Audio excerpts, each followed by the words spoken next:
Islam sudah menekankan bagi kita seorang muslim itu, lihatlah apa yang engkau akan berikan kepada keluargamu. Berarti secara tidak langsung Islam mengajarkan kepada kita menekankan carilah yang halal. Maka bergembiralah dengan sabda Nabi Shallallahu Alaihi Wasallam yang mana mereka memiliki rutinitas ibadah terhalang karena kondisi safar atau sakit, maka Allah akan tulis amalan tadi dengan sempurna pahalanya meskipun tidak puasa. walaupun tidak puasa. Pejabat, perhatikan jawaban Ustadz bersama Kembali Lurus. Assalamualaikum warahmatullahi wabarakatuh. Sahabat, kembali lagi di Pejabat, perhatikan jawaban Ustadz. Bersama saya dan juga Ustadz Rifi Hamdani, kita akan menjawab pertanyaan-pertanyaan yang sudah masuk di DM IG Kembali Lurus. Baik Ustadz, Assalamualaikum Ustadz. Waalaikumsalam warahmatullahi wabarakatuh. Baik, ini ada pertanyaan pertama dari abang kita. Assalamualaikum Ustadz, Ana bingung Ustadz dengan keadaan Ana saat ini. Sebelumnya Ana bekerja di sebuah perusahaan yang alhamdulillah untuk gaji Ana cukup besar dan bisa mencukupi kebutuhan Ana dan keluarga. Tapi di dalam pekerjaan tersebut ada sebuah pelanggaran syariat. Dan akhirnya memutuskan resign karena khawatir pekerjaan dan pendapatannya tidak berkah untuk keluarga. Nah, pasca resign, abang kita ini melamar di perusahaan yang lain. Alhamdulillah tidak ada pelanggaran syariat sama sekali, tapi pendapatannya kecil, bahkan di bawah UMR, sehingga abang kita ini merasa tidak bisa mencukupi kebutuhan dan keluarga. Akhirnya mau tidak mau, setiap bulan itu hampir melakukan kecurangan agar bisa mendapatkan income yang lebih, itu untuk mencukupi kebutuhan. Jadi abang kita ini merasa apa bedanya dengan yang dulu, lebih baik di tempat pekerjaan yang sebelumnya karena pelanggaran syariat yang tadi, atau tetap di pekerjaan yang ini tapi hampir tiap bulan melakukan kecurangan supaya dapat income yang lebih besar. Nah, bagaimana Ustaz? Nah, tayyib, Masya Allah ya. Ini pertanyaan dari saudara kita ya. Dan ini merupakan salah satu polemik ya bagi kita seorang pekerja. Terkadang dihadapkan dengan kondisi-kondisi dan hal-hal antara mencari yang halal tapi jumlahnya sedikit, atau ini ada yang haram tapi dengan nominal yang wah gitu. Taib. Lebih lanjut, sebenarnya Islam sudah menekankan bagi kita seorang muslim itu, lihatlah apa yang engkau akan berikan kepada keluargamu. Berarti secara tidak langsung Islam mengajarkan kepada kita menekankan carilah yang halal walaupun dengan nominal yang kecil. Maka dari sini, dari pertanyaan abang kita ini, bang, beliau ini sedang kebingungan nih sekarang. Mana yang terbaik? Apakah saya bekerja di sebuah perusahaan tapi dengan segala pelanggaran syariatnya dengan gaji yang besar, atau saya bekerja di perusahaan yang kedua ini yang baru tapi gajinya kecil, tapi setiap bulannya atau setiap saya bekerja situ saya harus melakukan kecurangan. Baik. Maka kita memberikan solusi, carilah yang halal. Ini harus ditekankan, cari yang halal ya. Dua-duanya sebenarnya ini salah ya. Yang pertama salah karena melanggar syariat, yang kedua juga salah karena curang. Nah gitu. Makanya Allah Subhanahu wa taala berfirman di dalam Al-Quran mengingatkan para nabi dan rasul untuk fokus mencari apa yang akan dikonsumsi dan dimakan dari perkara yang halal. Kenapa? Karena dengan makan makanan yang halal ini berimbas dengan baiknya keluarga, baiknya sisi ibadah kita, kemudian keturunan kita Allah jaga. Allah berfirman di dalam Al-Quran yang berbunyi, A'udzubillahi minasyaitonirrajim, ya ayyuhar rusul kulu minat thayyibati wa'malu shalihah. Wahai para rasul, makanlah dari perkara yang baik dan beramalan saleh. Al-Imam Ibnu Katsir di dalam tafsirnya mengatakan, kenapa Allah menggandengkan kalimat mencari makan dengan yang halal yang baik dengan beramal saleh? Ini menunjukkan indikator bahwasannya tak kala seorang mencari yang baik, konsekuensinya adalah Allah akan mudahkan dia untuk melakukan ibadah. Kelezatan dan kenikmatan ibadah itu didapat tak kala kita sudah bisa memfokuskan apa yang kita cari itu dari perkara yang baik. Lebih lanjut, Nabi Shallallahu Alaihi Wasallam menerangkan di dalam sebuah hadis riwayat Imam Muslim. Nabi Shallallahu Alaihi Wasallam bersabda, Inna Allah tayyibun la yakbalu illa tayyib. Sesungguhnya Allah zat yang tayyib, dan Allah tidak akan menerima kecuali yang tayyib juga. Kemudian Nabi Shallallahu Alaihi Wasallam menyebutkan sebuah permisalan seorang yang safar, sudah lama dia safar, keadaannya sudah sangat genting. Kemudian dia berdoa kepada Allah, menyebutkan dengan ya Rabbi, tapi Allah nggak istijabahkan, nggak Allah kabulkan doa dan permintaan dia. Padahal kalau kita lihat dari segala aspeknya, mungkin dialah yang pertama sekali yang Allah kabulkan. Kenapa? Semuanya syarat terpenuhi. Seorang musafir, kemudian dalam keadaan susah, kemudian safarnya sudah lama, ditambah lagi dia memanggil Allah dengan kalimat ya Rabbi. Kenapa hal itu? Karena tadi kata Nabi, wa mat'amu haram, makanannya, konsumsi yang dia makan itu haram, apa yang dia minum haram, apa yang dia pakai haram, dan semua yang ada di badannya haram. Fa anna yustajabalah, maka bagaimana Allah akan kabulkan doanya? Maka jemaah ya, kepada abang kita ini, ittaqullah, bertakwalah kepada Allah Subhanahu wa taala. Karena sesungguhnya pokok di dalam bekerja itu adalah ketakwaan. Makanya kalau kita bekerja, kata para ulama, itu haruslah bawalah Allah di dalam bekerja. Tak kala kita membawa Allah di dalam bekerja, di situ timbullah rasa takut kita kepada Allah Subhanahu wa taala. Sehingga apa?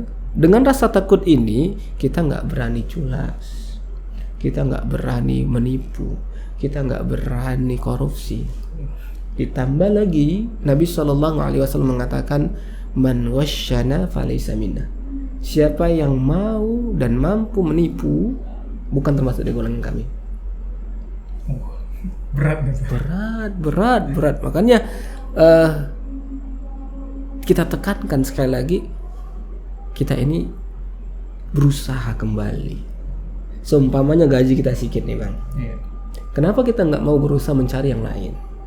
Bukankah Allah membuka segala jalan bagi orang-orang yang mau mencari dengan benar dan berusaha dengan baik. Allah mengatakan apa? Wa may yattaqillaha yaj'al lahu makhraja. Barang siapa yang bertakwa kepada Allah, Allah akan jadi jalan keluar. Kalau kasih jalan keluarnya nggak. Tapi ingat bang, yang harus kita tekankan dan titik besarkan adalah tampilkan ketakwaan kita. Wah, berarti mungkin kecurangan ini memang dibisikkan was-was oleh setan ya. Nah, iya bang. Sehingga dia berani, ya. Dan apa bedanya antara dengan yang pertama dengan yang kedua? Toh juga penghasilannya haram. Kan gitu. Nah, tapi coba kalau dia mau, dia bekerja dengan jujur, tapi yang dia dapat sedikit nih misalnya, kemudian dia berusaha untuk aku cari jalan yang lain lah. Di sambil dia bekerja yang lain di sini, dia dapat pekerjaan di sini, ya. Kenapa? Kata Nabi Shallallahu Alaihi Wasallam, kalaulah kau memungut kayu bakar aja, yang kau berikan dan kau jual itu hasilnya halal, yang kau berikan kepada keluargamu itu lebih baik. Itu lebih baik. Jadi sebaiknya benar-benar dihindari was-was dari syaitan, dan juga kita harus tetap berusaha di jalan yang baik dan benar. Iya. Oleh karena ini ada satu doa yang diajarkan oleh Nabi terkait Anda yang mempunyai masalah keuangan. Iya. Apa itu doanya jemaah yang selalu kita tanamkan dalam diri kita? Nabi mengatakan, Allahumma kfini bihalalika an haramik, Allahumma ghnini amma siwak. Ya Allah, cukupkanlah aku dengan hal-hal yang halal aja. Dan ya Allah, jadikanlah aku merasa cukup terhadap dirimu daripada orang lain. Nah, ini akan membantu diri kita coba. Taib. Terima kasih Ustadz, dan semoga ini abang kita yang men-DM ini cepat mendapatkan jalan yang benar, Ustaz, ya? Iya, mendapatkan dan jalan terbaik, meninggalkan kecurangan-kecurangan yang dilakukan ya. Baiklah, masuk ke pertanyaan kedua. Assalamualaikum Ustaz, bagaimana hukumnya jika melakukan puasa? Ini mungkin puasa sunnah ya, Ustaz. Melakukan puasa tapi itu sebenarnya bertentangan dengan kesehatan. Karena setiap hari atau setiap siang itu harus minum obat, dan beberapa jam sekali harus minum air putih. Tetapi yang bersangkutan tetap memaksakan untuk berpuasa karena mungkin dulu sudah terbiasa puasa sunnah, Ustaz.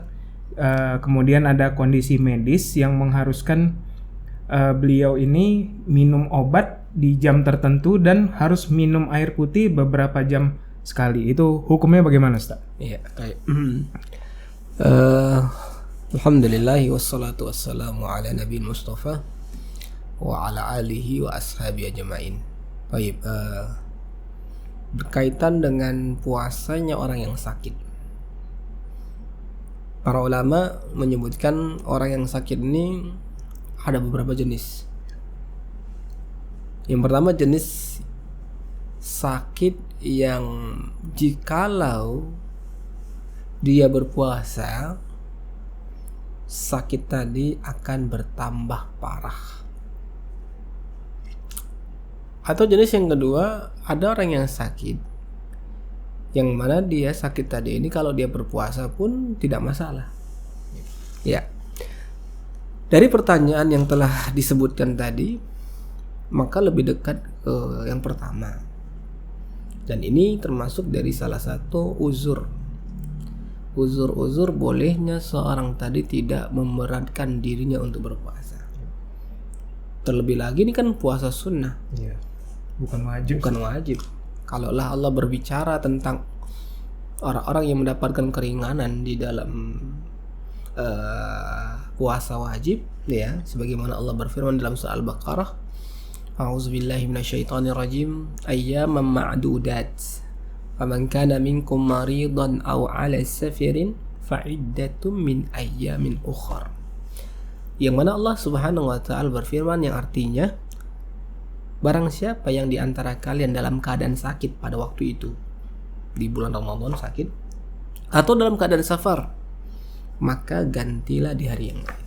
Ini Allah tekankan dan memberi keringanan bagi mereka yang sakit di puasa Ramadan. Ini wajib, puasa wajib. Wa min babil aula, maka lebih lagi kalau ini puasanya hanya sekedar puasa sunnah aja, yang wajib aja Allah berikan keringanan, apalagi yang sunnah kan gitu ya. Maka tidak mengapa tinggalkan puasa dulu, memfokuskan untuk menyembuhkan diri itu lebih baik. Kenapa? Karena seperti dari pertanyaan yang abang telah uraikan tadi, beliau memiliki kebiasaan ya, yang dahulu memang berpuasa. Maka bergembiralah ya, bergembiralah dengan sabda Nabi Shallallahu Alaihi Wasallam yang mana mereka memiliki rutinitas ibadah, terhalang karena kondisi safar atau sakit, maka Allah akan tulis amalan tadi dengan sempurna pahalanya, Meskipun tidak puasa. walaupun tidak puasa.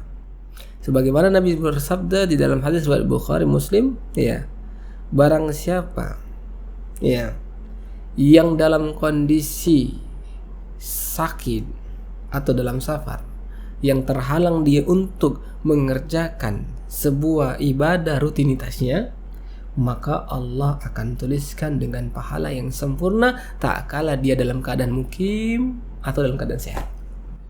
Nah, mungkin pertanyaan lanjutannya begini Ustaz. Iya. Meskipun beliau nih yang bersangkutan uzurnya itulah tadi sakit, dan sakitnya mungkin yang sakit sudah tua biasanya sakitnya memang udah jadi panjang gitu Ustaz. Bukan bisa sembuh lagi, cuman lebih ke gimana ya? Emang udah setiap hari harus minum obat. Iya. Dan kalau beliau berpuasa, beliau ini bakal jadi lebih Ngedrop dia. ngedrop. Iya. Apakah itu termasuk dosa Ustadz? Karena mungkin kan bisa sama aja kayak menzolimi diri gitu. Apakah Kalau dia berpuasa, iya, tadi, dia tetap maksa mau puasa? hal yang seperti itu terkategori masuk dia menzalimi diri sendiri. Allah berfirman dalam Al-Quran di dalam surah Al-Baqarah, A'udzubillahi minasyaitonirrajim, wala tulqu biaidikum ila tahluka. Jangan kalian masukkan diri kalian kepada kebinasaan. Tidak boleh kita menyampaikan diri kita ke dalam binasaan. Makanya kita harus hati-hati ini jamaah ya. Allah sudah memberikan segala keringanan bagi kita. Allah sudah memberikan segala rukhsah. Makanya Allah jadikan agama ini nggak sulit sebenarnya. Dan Allah sudah nafikan segala kesulitan itu dari diri kita jemaah. Sebagaimana Allah berfirman dalam Al-Quran, la yukallifullah nafsan illa wus'aha. Allah tidak membebankan sebuah jiwa kecuali dengan batas kemampuannya. Demikian juga Allah mengatakan, fattakullah mastata'tum. Bertakwalah sesuai dengan kemampuan kita jemaah. Maka sebagai nasihat terakhir ya, nasihat terakhir yang dinasihatkan oleh para ulama, semoga Allah Subhanahu wa taala merahmati seorang yang tahu kadar dirinya. Jadi kalau kita udah tahu kadar diri kita lagi nggak mampu, ya sudah, Allah kan nggak membebankan kan. Dan nggak harus dipaksakan. Nggak harus dipaksakan. Ya, itu lebih baik. Itu lebih baik. Makanya pentingnya kita terus belajar ya. Pentingnya kita terus menggali ilmu agar tidak mengesankan kepada orang Islam itu berat, enggak. Ya. Agama Islam itu kaku ya, susah ya. Bahkan Islam itu sangat simpel. Nggak jelimet. Nggak jelimet. Allah memberikan kemudahan-kemudahan bagi kita, Bang. Sakit sudah nggak usah puasa. Hujan silakan sholat di rumah. Ya. Nggak harus ditempuh hujan badai. Pokoknya wajib ke masjid. Enggak Mesti, Bang. Daripada di jalan ntar malah kenapa-kenapa Ustaz. Nah, mudaratnya kan lebih besar. Nah, itu dia. Jadi kita harus perhatikan bagaimana para ulama memberikan solusinya agar kedepannya kita nggak salah dalam langkah. Masya Allah. Nah, itu deh. Baik, terima kasih yang sudah bertanya di pejabat. Perhatikan jawaban Ustadz. Jadi buat antum-antum sekalian yang punya pertanyaan, silakan DM langsung ke Instagram Kembali Lurus. Nah, itu Kembali Lurus Official, maaf. Jadi juga bisa subscribe YouTube-nya dan jangan lupa follow Instagram-nya. Jadi sekali lagi kirimkan pertanyaan antum semua, nanti akan dijawab oleh Ustadz. Oke Ustadz, jazakallahu khairan wa barakallahu fiik. Sahabat-sahabat, jangan tersesat, tentukan arah, kembali lurus. Wassalamualaikum warahmatullahi wabarakatuh.